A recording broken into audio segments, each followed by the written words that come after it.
Magandang araw po sa inyo lahat. Ako po si Banat Bay at eto, may pag-uusapan tayo. Kaibigan ng Pangulo, sangkot, di umano, sa isang diktadoryang pananakot sa isang ating kababayan. Naku po, yari na. Ito yung sinasabi ni Pangulong Duterte, di ba? Tila meron na ata talagang diktadoryang nagaganap dito sa ating bayan. At talaga nga naman itong mga nanunungkulan ay pawang mga umaabuso sa kapangyarihan. Naku po, alamin po natin tong kwento na ito at reaksyonan po natin kasi ako, alam mo, nung napanood ko ito, talagang sumama ho yung aking pakiramdam at talagang sabi ko, sorry, pasensya na, napapagmura. Napapaano ako, parang ganito na ba talaga ang bayan natin? Wala na hubang batas na nagaganap dito sa Pilipinas? Ano na ba? Oh, di ba? Paliwanag mo, Vlogger Claire. Ipaliwanag mo nga itong mga ganito nang magkaalaman tayo ng kung talagang walang laman yan. Panoorin natin ito panoorin natin. Pasok. Isang minor de edad na anak ng mag-asawang negosyante sa Dumaguete City ang pumila para makausap si dating Pangulong Rodrigo Duterte pagkatapos ng Cebu People's Indignation Rally noong nakaraang Sabado. Abay, bakit? Alamin natin ang detalye ng balitang ito ni Aileen Navarro.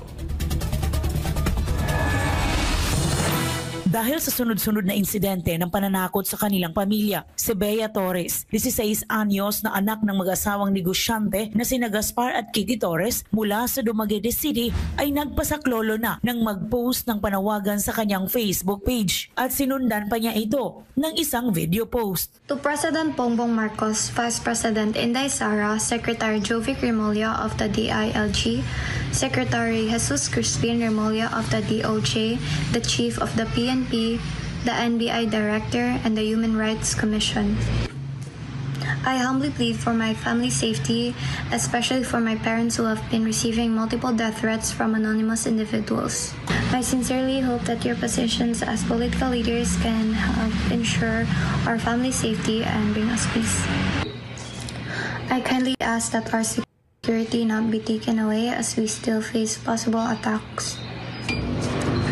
Your help in keeping us safe would mean a lot during these difficult times. Si Bea Torres kasama... Ate, pakikinggan ka kaya niya mga sinusulatan mo kasi malapit daw.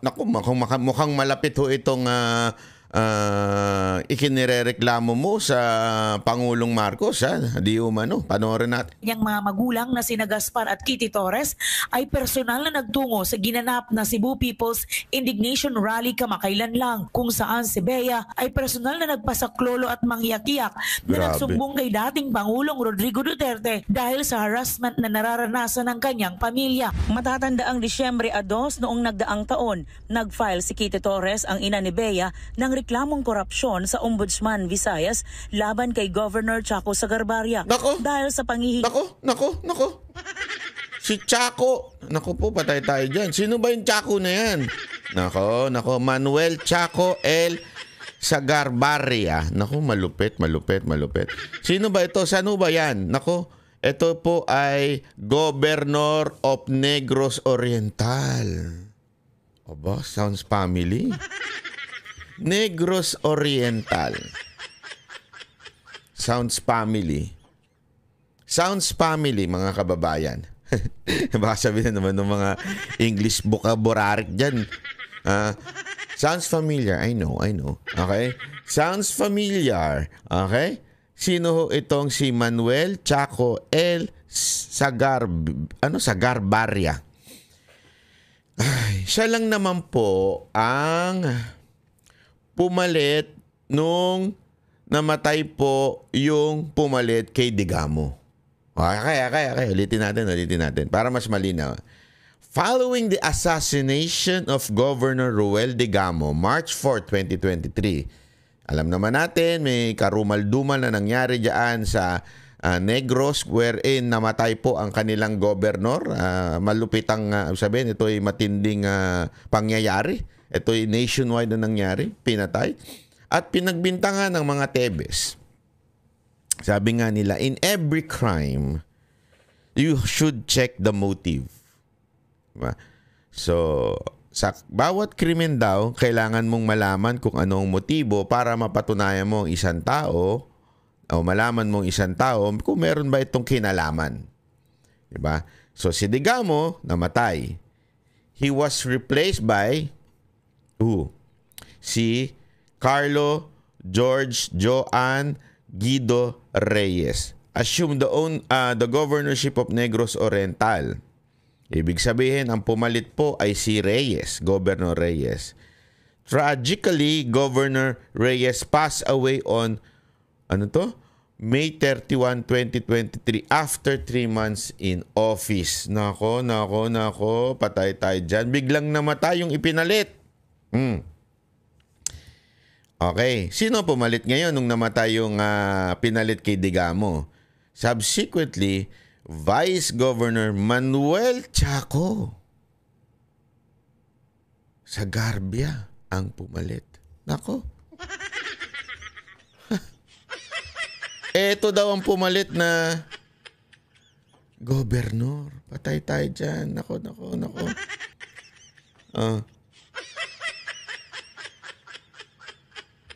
Eto para lang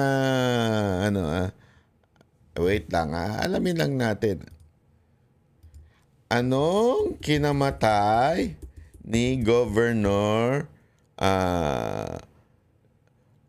Carlo Reyes of Negros? Ayan. Anong kinamatay? Banat bay naman. Masyado ka naman.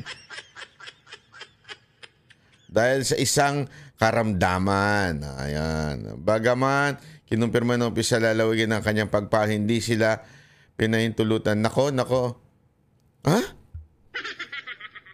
Bagamat, kinumpirma ng opisyal ng lalawigan ng kanyang pagpanaw, hindi sila pinahintulutan ng pamilya na isiwalat ang mga detalye tungkol sa kanyang sakit at pagkamatay.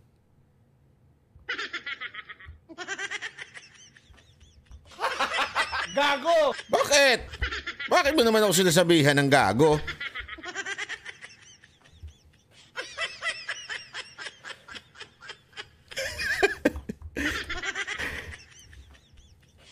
Alam mo lang, tumatakbo-takbo lang yung isip ko.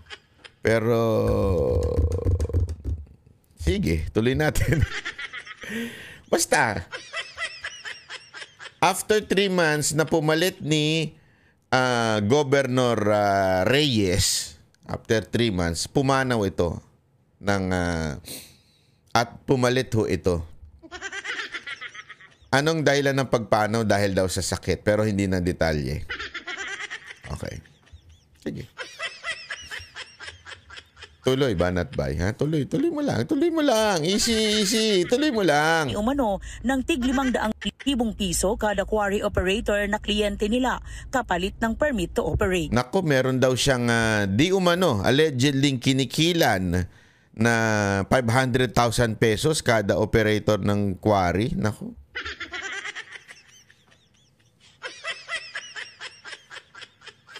Feeling ko, merong Korean na involved dyan. Bakit Korean, banat ba? Bakit Korean? Hindi, feeling ko meron Korean involved dyan. Paliwanag ko lang sa inyo. Kilala nyo yung Korean na yan? Yung mas mataas na mastermind na sinasabi niya, tanggalin natin yung tapos ibintang natin sa iba. Ibintang natin sa mga tebes. Bakit naging Korean? Nagtatagalog. Alam nyo na kung bakit. Magkano Korean dyan? Magkano Korean dyan? Nagets nyo na, magkano Korean dyan? Magkano ako? Kayo naman, di nyo mag-gets. O, tuloy natin. Magkano ako riyan dyan? Magkano ako? Si Governor Chaco ay kinasuhan ng paglabag sa Republic Act No. 11032, an act promoting ease of doing business and efficient delivery of government services, amending for the purpose RA 9485. Ganon din ang paglabag sa Republic Act 3019, Anti-Graft and Corrupt Practices Act at bribery under the revised penal code. Makalipas ang isang linggo, Naku, grabe naman yun. Ang daming kinaso sa kanya. Alupit. Tapos pagkatapos nun, nung kinasuhan siya, anyari. Tuloy natin. Ding, ding, ding, ding. matapos magsampa ng reklamo, Oh. sinira ng motorcycle riding in tandem ang CCTV Aba? camera sa labas ng bahay ng Aba? pamilya Torres. Noong Enero 20, Aba, sinira. Ito ho yung nag-demanda doon kay Governor Chaco. Ito yung nag-demanda doon. Ha? Ito yung sila. At yung bahay nila, pagkatapos sila magdemanda, sinira ng mga... Ano kaya yung mga nanira na yun? Sino kaya yun? Mga kanto boy? Mga drug addict? Mga tambay sa kanto na mga kanto boy nga yun eh. Mga chismoso sa kanto kasi ayaw nilang nakukuhanan ng chismisa nila. O baka naman yung may kabit. Ayaw na makuhanan ng video yung kabit nila. Sa tingin ninyo, sino sumira nung CCTV nitong dalawang nagdemandan to? Okay na lang sumagot. nalaman ng mag-asawang Torres na pinaimbestigahan sila sa pamamagitan ng isang Kiefer saga na Naku. sumulat sa DENR upang kumpirmahin kung accredited ba ng DENR si Gaspar Torres na isang processor ng ECC at iba pang DENR permit. Naku. Sa dokumentong hawak ni Kitty Torres, napatunayan na nasa listahan ng Environmental Impact Assessments Practitioners Application ng EMB7 si Gaspar Torres. Nako. Disyembre 23, nag-file ng urgent motion si Kitty Torres para sa Order of Preventive Suspension laban kay Negros Oriental Governor sa Garbaria at Naku. iba pa. Nitong Enero 27, nagpatuloy ang harassment ng Ay, mag-iwan paano ba naman nagdemanda ng parang urgent motion na isuspend itong si governor dahil sa dahil sa interference sa kanilang trabaho, ika nga. Biglang merong sulat na lumabas. Naku, ibang galawan nito, ha. Sino kaya sumulat nito? Kapitbahay na chismosa? Yung tambay sa kanto? O yung tulak sa kanto? O baka naman, kayo na lang sumagot kung sino man ang sumulat sa tingin ninyo nito. rin ng placard na may mensaheng hakog kaayo ka sa imong negosyo nga quarry Kitty Torres. Nako. Nakasulat ito gamit ang pulang pintura na nilagay sa likurang bahagi ng kanilang restaurant sa Anong huwag ko? Naku, hindi ko naman naintindihan yun. Sana tinagalog naman ninyo. gitnaan ng gabi. At nitong Pebrero 6 taong kasalukuyan, Ito, February 6 naman to. Naku. Baril ang bahay ng pamilya Naku. Torres ng motorcycle riding in Naku. tandem. 12 bala ang na-recover ng kapulisan. Wala namang Naku. natamaan sa kanyang pamilya. Nako. Hindi lang pala ito tawag dito yung nagpipinta-pinta sa karsada kasi sumulat. Hindi lang naninira ng CCTV. May pagbaril pa. Nako. Patay tayo dyan. Yari. Dapat buksan ng investigasyon doon sa Digamo. Nako.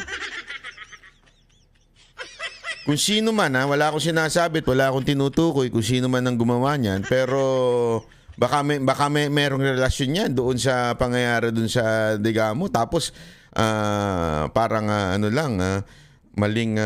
maling tao lang ay tinuro, kunwari si Tebes lang. Fall guy lang. Hindi ko alam, wala akong sinasabi. Wala. Ito'y umiikot lang sa isip ng mga netizen diyan sa Negros. May mga nag-message sa akin sa Negros na, bakit ba, alam na ba yung nangyayari dito? Grabe na dito, ganun.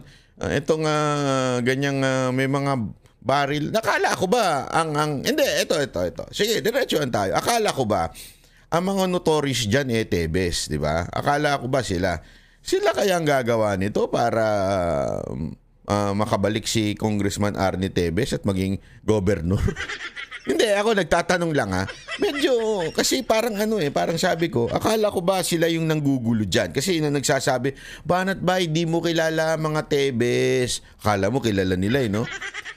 Akala mo kilala nila. Hindi mo kilala mga Tebes. Sabi, wala akong sinasabing malinis ang mga Tebes. That's not my point here. My point here, mga kababayan, ay simple lang. Let's open our eyes and ears on the things that is happening in our society. Many times kasi we are blinded by propaganda. many times we are blinded by media propaganda and public perception na minsan at kadalasan pala, hindi pala minsan, kadalasan ay mali. Depende yan sa sino nag-PPR. Alam nyo, maraming mga PR guys dyan eh. Lalo na itong administrasyon na ito, marami. Nung nangyari yan Digamo case, sinasabi nila notorious daw ang mga Tebes. Sila daw ang pinuno ng mga pasugalan dyan. Tanungin ko kayo, nung nawala ang Tebes, nagbago ba? Meron bang pagbabago? Yun lang. Mamaya pag-uusapan natin kung anong relasyon nito sa Pangulo. Kasi balita ko, tropa daw ito. Tropa ng Pangulo ito. Ewan ko kung totoo. Mamaya pa, may video tayo dyan. May video. Easy, may video. Di ba? Ito lang. Ito kaya ay yung pagbabago sinasabi nila na ang peace and order, gambling. Nagbago ba nung nawala ang mga Tebes dyan? Kasi supposedly, kinamkam lahat ng pagmamayari nila, di ba? Natatandaan mo, yun ang nirereklamo nito ni Arnie Tebes. Kinamkam lahat ng pagmamayari nila, lahat.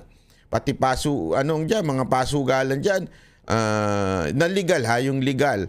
Hindi na wala akong kinaugnayan ng mga Tebes. At sabi nila, ang pumalit daw ay yung kalaban. Ewan ko kung totoo yun, ha? Pero gayon pa man, mga kababayan, yung mga ganitong pangyayari, hindi tayo pwedeng pumikit. Kasi may problema dito. May problema ho dito na bakit ganito ang nangyayari sa Negros. And take note, mga kababayan, ha? May gun ban yan. Di ba?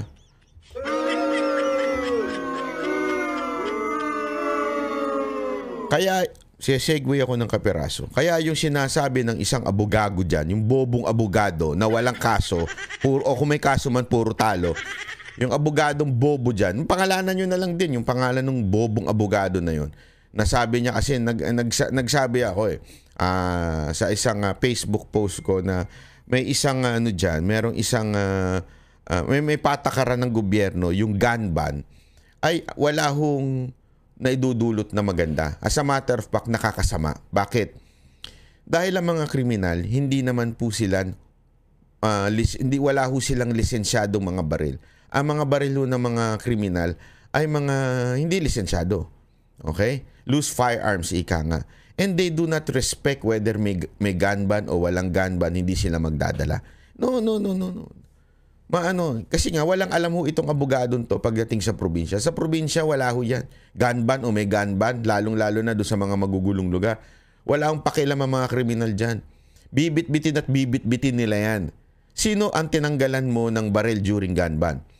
Yung mga taong responsable at dapat proteksyonan nila ang kanilang sarili na naayon sa ating konstitusyon. Ulitin ko. Ito po ay naayon sa ating konstitusyon na protektahan ang ating mga sarili. Di ba ho? At ito ho ay legal, responsable. Maayos po ang kanilang ang ginagawa. Sila ang tinanggalan ng baril. Nung pinost ko yan, sabi nung gagong abogado na yun, sabi niya, mali ka naman kasi may mga warlords. Ang iniiwasan sa probinsya ay yung mga warlords kasi sila yung mga nagbibitbit ng baril. It's not just the criminal. Yun, nagmamagaling yung tangang abogado na yun eh. Napakabobo ng abogado na yun. Tanungin ko kayo, kaliwat kanan na nakikita nating patayan sa mga probinsya, na dulot yan ng mga warlords, dulot yan ng mga political gangs. Diba? Mga politiko yan eh. Sa probinsya, di ba, meron pa isa, vice mayor, binaril habang nag-i-speech. Tanungin kita, dahil ba dun sa gun ban, nabawasan? Hindi. Dahil sa gun ban, yung mga security, nawalan ng mga baril. Totoo yan. At yung mga taong kailangan ng protection sa sarili, nawala din. Bakit? Gun ban eh, sumusunod sila eh. Pero yung mga kriminal, hindi. Ganong katangay ang abogado na yan by arguing na nakakatulong daw yung gun ban. At yung sinabi ko daw ay mali. Tingnan nyo nga, ito isa mga pruweba eh. Walang nadudulot na maayos yung gun ban. Ang tinatanggalan lang ng proteksyon yan ay yung mga responsableng gun owners. Ito ang pangalawang strafing incident. Una nang na-strafing ang kanilang bahay noong Abril 23 nitong nakaraang taon.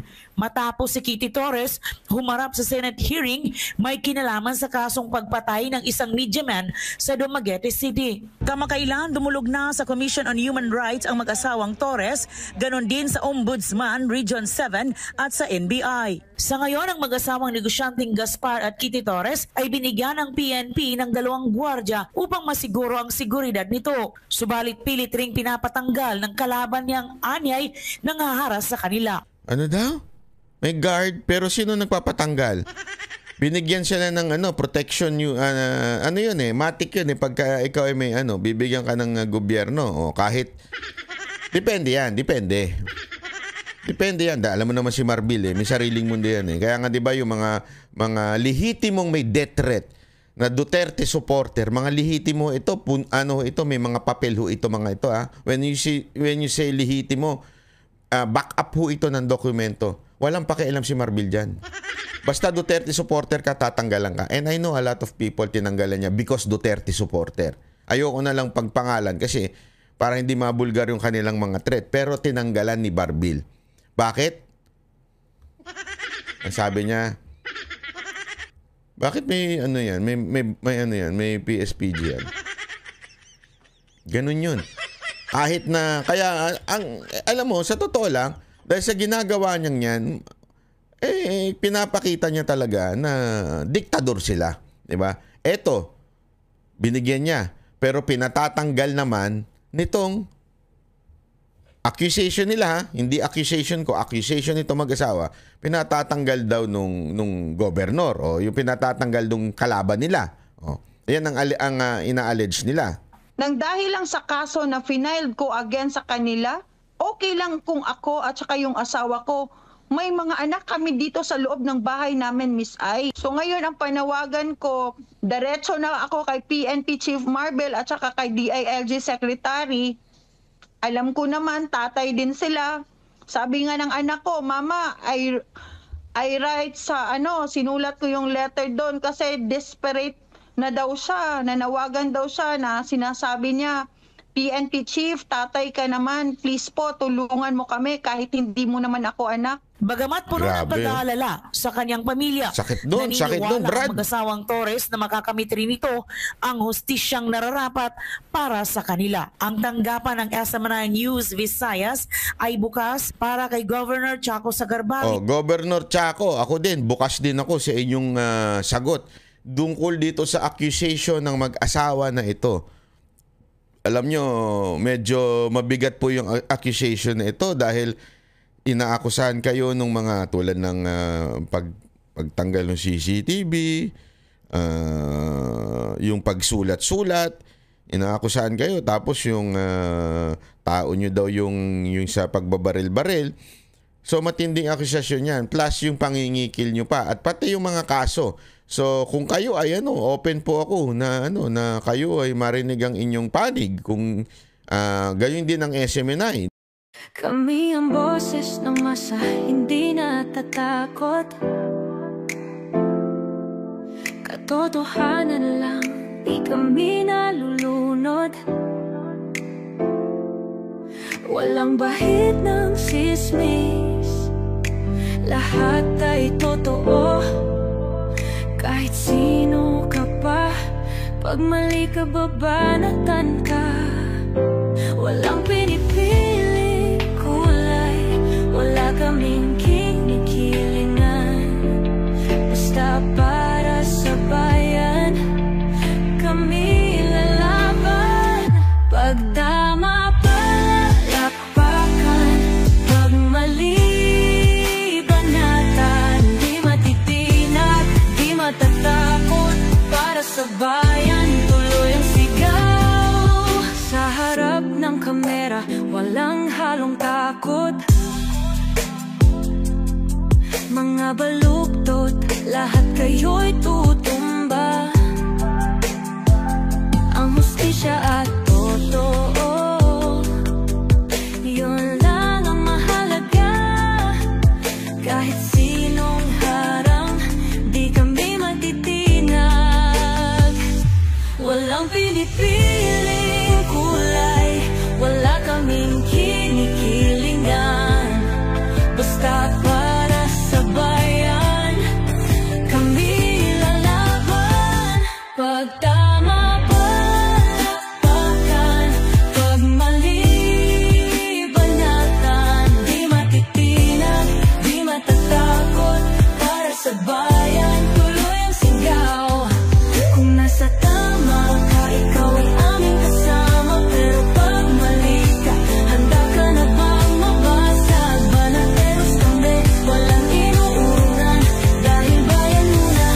bago ang sarili.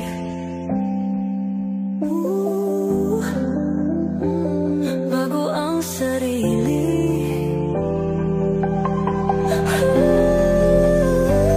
Pag tama palakpakan, pag mali banatan, banates ang sigaw, katotohanan ang laban.